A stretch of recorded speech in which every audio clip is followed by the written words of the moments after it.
What do you love to see? Where do your eyes just linger and linger? Where do you see beauty? Maybe you remember something beautiful you saw years ago, or maybe something beautiful you saw today. You remember the colors so vivid, the textures are so real. Sometimes beauty is etched in your mind. You can see the light, the shadow. If you close your eyes, you can relive that moment. You remember how it felt to see the beauty. Maybe you even remember how it felt to feel beauty. And notice how beauty changes you. How beauty changes us. How perhaps even beauty could change the world. My name is Shari Miller, and I'm a photographer with a passion to find beauty in our ordinary everyday lives. Through my work, I invite people to look more closely, more deeply, to discover more of the beauty in the world around them, in others, and within themselves.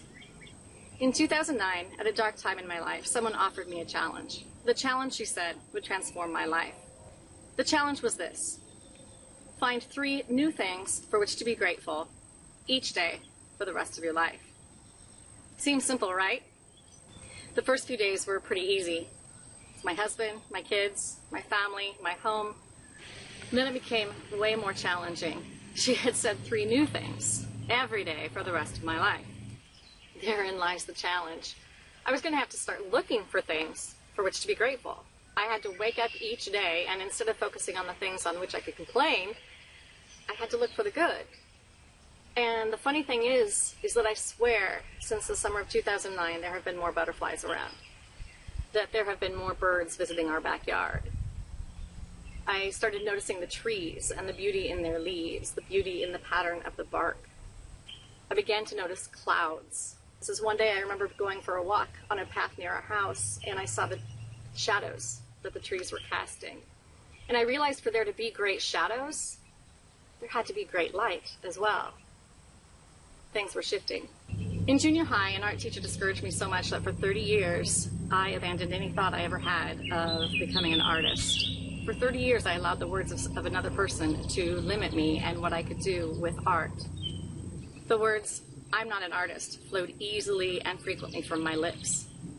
In 2010, I began working with an artist who encourages people to rethink that belief.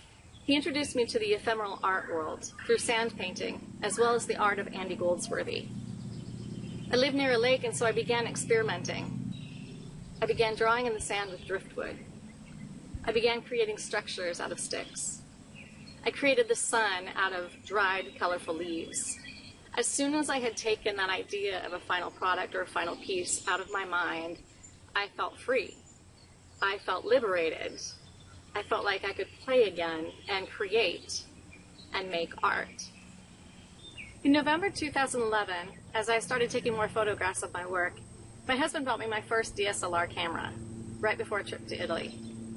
I took that camera everywhere.